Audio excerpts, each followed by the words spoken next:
अक्सर आपके बड़े बूढ़ों ने आपसे कहा होगा कि ये संसार दुख का मेला है और ईश्वर भक्ति इस दोष से दूर जाने का मार्ग है।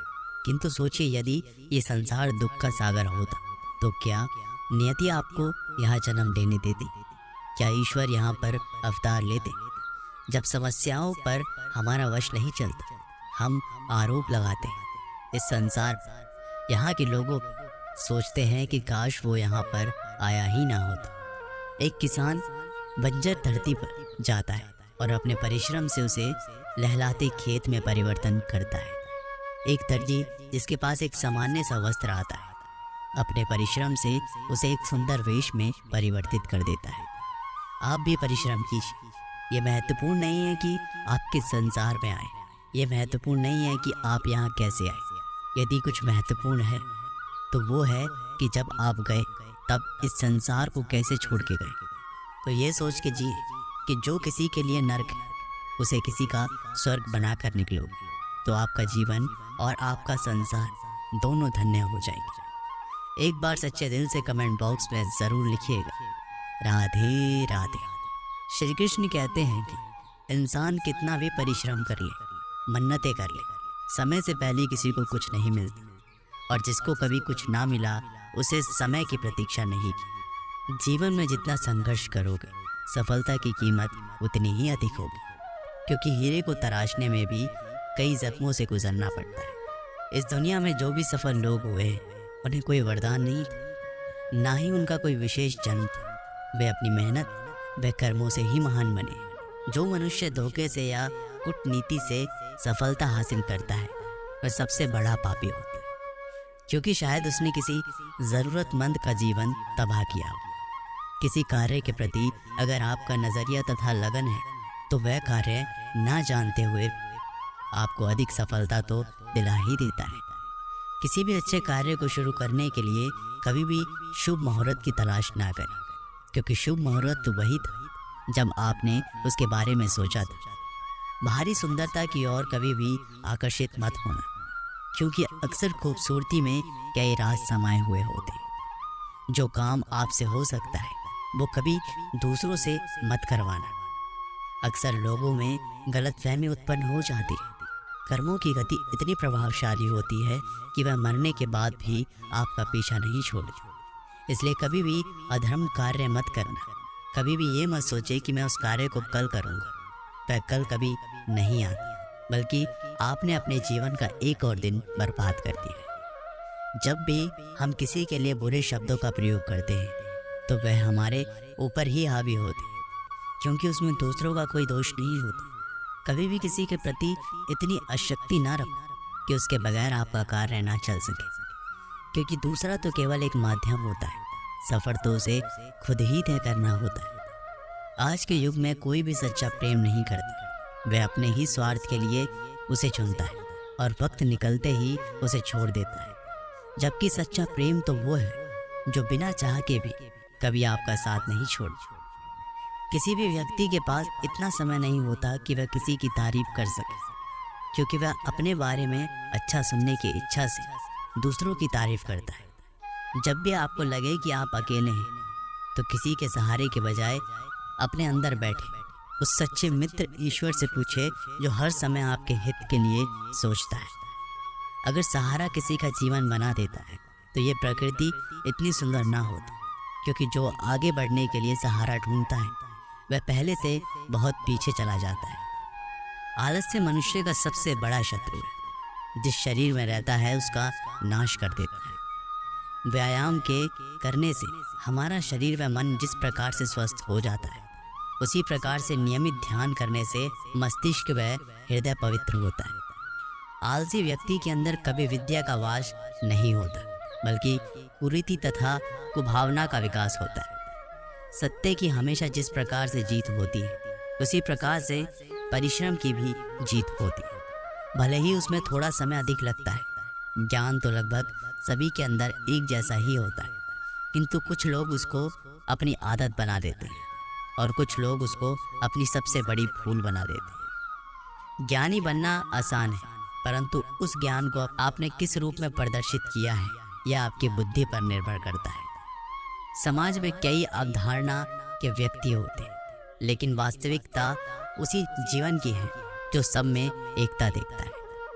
धर्म कभी भी ये सलाह नहीं देता कि तुम अपने धर्म को श्रेष्ठता प्रदान करने में ही पूरा जीवन लगा दो, बल्कि ये बात महत्वपूर्ण है कि आपने अपने धर्म के अनुसार ऐसा क्या कार्य किया है कि दुनिया को संदेश पहुंचाओ।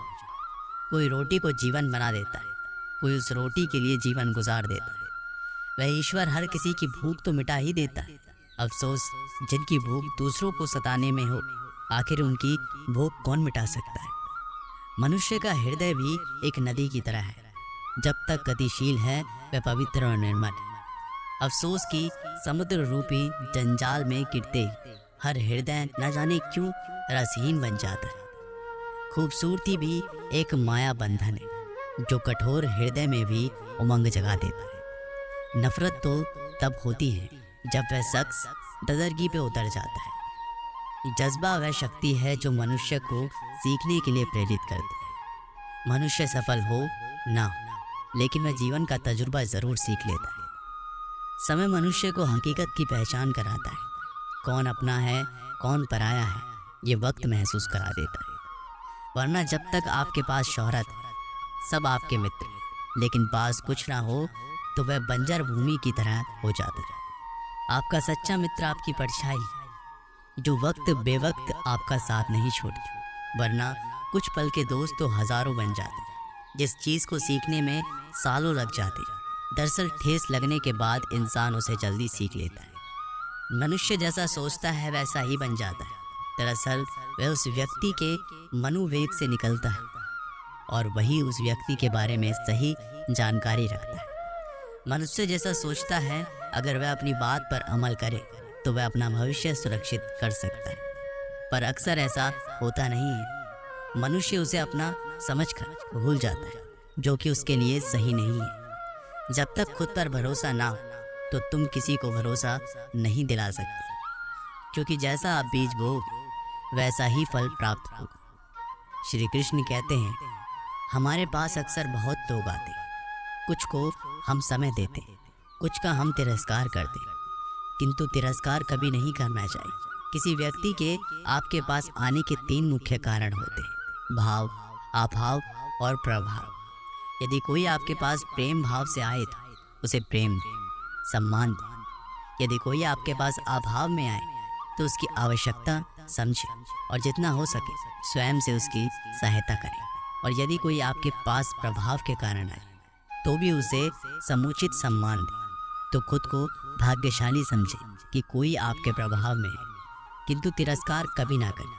तिरस्कार जन्म देता है कुंठा को, और कुंठा किसी को भी आपका शत्रु बना देता है। इसलिए मित्र बनाएं। श्री कृष्ण कहते हैं, किसी में भी अकेले दुनिया को बदलने की ताकत नहीं है, लेकिन आप पानी में एक पत्थर फेंककर कई तरंगे पैदा करने के समान बहुत कुछ कर सकते हैं। हर कोई जानता है कि हम क्या हैं, पर ये नहीं जानते कि हम क्या बन सकते हैं। अगर अपने अंदर की खूबी को पहचान लेता है तो वह सब कुछ प्राप्त कर सकता है। जीवन में कभी भी दुख से ना डर, क्योंकि जब ठोकर लगती है तभी मनुष्य सीख पाता है और संभल कर चलता है। मनुष्य की गलत फहमी है कि भाग्य ही सब कुछ है, लेकिन भाग्य नाम की कोई चीज़ नहीं होती, इसलिए केवल मनुष्य ही पूजा करता है। अगर मनुष्य अपने जीवन में ये सोचता है कि उसके सोचने मात्र से कार्य सफल हो जाए तो ये उसकी सबसे बड़ी भूल रहेगी, क्योंकि शेर को भी अपना शिकार खुद ही करना पड़ता है। भाग्य तभी होता है जब मनुष्य कर्म करता है, और कर्म नहीं करता है तो वही भाग्य अभिशाप बन जाता है। मानव का भाग्य पूर्व जन्म के कर्मों से बनता है और वर्तमान जीवन में उस कर्म के प्रति कर्तव्यनिष्ठ होकर कार्य करने से ही सफल हो पाता है। मनुष्य को हमेशा ये सोचना अनिवार्य है कि जो भी कर्म मैं कर रहा हूँ उसकी संतान पर भी उसका वैसा ही प्रभाव पड़ेगा, अर्थात पुत्र के अंदर भी वही गुण विद्यमान होगा। मानव के जीवन में संगति का बहुत असर होता है। अपने बराबरी की संगति भी उतना प्रभाव नहीं करती जितना कि श्रेष्ठ लोगों की संगति से जीवन सुधरता है। मनुष्य का सबसे बड़ा दुश्मन लोभ है। वह उसकी मति भ्रमित करके ऐसे कृत्य करने को भी उल्लासित कर देता है जो उसे पतन की ओर ले जाता है।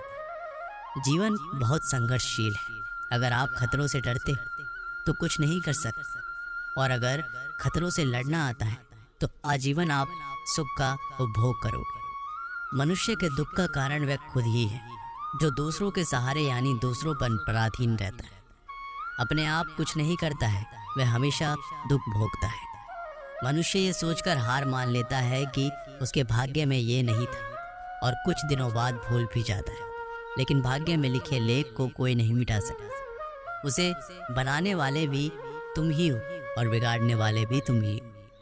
मनुष्य दुनिया तभी बदल सकता है जब वह खुद में परिवर्तन करे। अगर आपका स्वभाव अच्छा है तो आपको कैसा भी समाज क्यों ना मिले, आप में कोई भी अगुण समाहित नहीं हो सकता।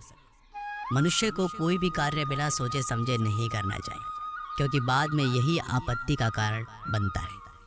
थोड़ा सोचे और कार्य को सफल करें। व्यक्ति को पता रहता है कि लोभ, लालच ही उसके दुखों का और विनाश का कारण है, फिर भी उसे छोड़ना नहीं चाहता, जबकि छोड़ने में ही भलाई है। जीवन में याद रखना, कभी किसी कसमों का अग्रणी मत बनना, क्योंकि कार्य सिद्ध होने पर सबको शाबाशी मिलती है और बिगड़ने पर उसी व्यक्ति को क्षति पहुंचती है। ऐसा जन्म भी किसी किसी को होता है, जो जीवन में कितना भी संकट क्यों ना आ जाए, वे कभी अपना धैर्य नहीं खोते, और वे ही व्यक्ति महान लोगों की श्रेणी में गिने जाते हैं। एक राज्य में श्याम नाम का युवक रहा करता था। एक बार उसने राजा के किसी आदेश की अवहेलना कर दी। अपने आदेश की अवहेलना राजा को कतई गवारा नहीं थी। जो भी उसके आदेश की अवहेलना करता दंड का पात्र बनता। श्याम को भी सैनिक बंदी बनाकर राजा के समक्ष ले गए। भरे दरबार में राजा ने उसे मृत्यु दंड सुनाया। अपने मृत्यु दंड पर श्याम बोला, महाराज, आपके द्वारा दिया गया मृत्यु दंड शिरोधार्य है, किंतु मृत्यु पूर्व मेरा आपसे एक निवेदन है, और वो ये है कि मुझे कुछ समय प्रदान किए जाए, ताकि अंतिम बार मैं अपने परिवार से मिल सकूं। राजा ने एक सिरे से उसका यह निवेदन अस्वीकार कर दिया। तुम पर कैसे विश्वास किया जा सकता है? यहाँ से जाने के उपरांत तुम वापस नहीं लौटे तो तुम्हारा ये निवेदन स्वीकार योग्य नहीं है। राजा के ये कहते ही राज दरबार में उपस्थित प्रजा में से एक युवक सामने आया और बोला, महाराज, मेरा आपसे निवेदन है कि शाम को उसके परिवार से मिलने जाने दिया जाए। उसके वापस आते तक मुझे बंदी बनाकर रख लिया जाए। यदि वह वापस ना आए तो उसके स्थान पर मृत्युदंड मुझे दे दीजिएगा। युवक की बात सुनकर राजा आश्चर्यचकित रह गया। पहली बार ऐसा कोई व्यक्ति उसके सामने था जो किसी अन्य के लिए अपने प्राण देने तत्पर था। राजा ने पूछा, कौन हो युवक और इसका स्थान क्यों लेना चाहते? महाराज, मेरा नाम कन्हैया है, मैं श्याम का मित्र हूँ। मुझे पूरा विश्वास है कि अपने परिवार से मिलकर ये अवश्य वापस आए। राजा ने सैनिकों को कन्हैया को बंदी बना लेने को कहा, आदेश दिया और शाम को परिवार से मिलने जाने की अनुमति प्रदान करी। शाम को 6 घंटे का समय दिया गया, जिसमें उसे अपने परिवार से मिलकर वापस आना था। शाम घोड़े पर सवार होकर अपने परिवार से मिलने पहुंचा और सबसे मिलकर तुरंत वापसी की राह पकड़ ली। वह समय व्यर्थ नहीं करना चाहता था। समय पर राजा के समक्ष न पहुंचने पर उसके मित्र के प्राण संकट में पड़ सकते थे। तीव्र गति से घोड़ा दौड़ाते दौड़ाते वह राजमहल की ओर चला आ रहा था कि वह एक स्थान पर वह घोड़े से गिर पड़ा और चोटिल हो गया। इधर निर्धारित 6 घंटे पूरे हो गए। शाम राजमहल नहीं पहुंच पाया। इस स्थिति में कन्हैया को मृत्यु दंड के लिए तैयार किया जाने लगा। अपने अंतिम समय में कन्हैया ने शाम का स्मरण किया और आंखें बंद कर ली। वह प्रसन्न था कि वह अपने मित्र के काम आ सका, किंतु अंतिम क्षण में शाम राजमहल पहुंच गया। वह राजा से बोला, देरी के लिए क्षमा महाराज, मैं घोड़े से गिरने के कारण चोटिल हो गया था। अब मैं वापस आ चुका हूँ, कृपया मेरे मित्र कन्हैया को छोड़ दीजिए। श्याम का कथन सुनकर कन्हैया ऊंचे स्वर में बोला, मित्र तुम चले जाओ। श्याम बोला, नहीं मित्र, मेरा दंड तुम कैसे भोग सकते हो और मैं तुम्हें ऐसा करने कैसे दे सकता हूँ? मेरा दंड है, मैं ही भोगूंगा। तुमने मेरे लिए जो किया उसके लिए मैं तुम्हारा आभारी हूँ। राजा श्याम और कन्हैया की मित्रता देखकर बहुत प्रसन्न और बोला, ऐसी मित्रता मैंने आज तक नहीं देखी। मैं तुम दोनों से ही बहुत प्रसन्न और घोषणा करता हूँ कि तुम दोनों में से किसी को भी मृत्युदंड नहीं दिया जाएगा। मैं तुम दोनों को स्वतंत्र करता हूँ। दोस्तों, इस कहानी से हमें सीख मिलती है सच्चा दोस्त एक अनमोल रिश्ता होता है जो जीवन का महत्वपूर्ण हिस्सा होता है।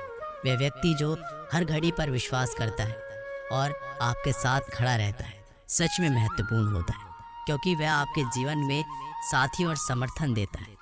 एक सच्चे दोस्त आपके सारे राज और बातें सुनता है और आपके साथ खुशियों में साझा करता है और आपके दुखों में सहानुभूति दिखाता है। सच्चे दोस्त का साथ आपके जीवन को अधिक मजबूत और सुरक्षित बनाता है। एक सच्चा दोस्त के साथ समय बिताना अद्वितीय और मान्य होता है और इससे आपके जीवन में आत्मविश्वास बढ़ता है। वह आपके लिए एक सुरक्षित स्थान प्रदान करता है और आपके साथ हर मोड़ पर होता है। दोस्त जीवन की सफलता और खुशियों की दिशा में एक महत्वपूर्ण भूमिका भी निभाता है और ये रिश्ता जीवन भर बना रहता है। तो दोस्तों, ये वीडियो यहीं पर समाप्त होती है। जय श्री कृष्ण।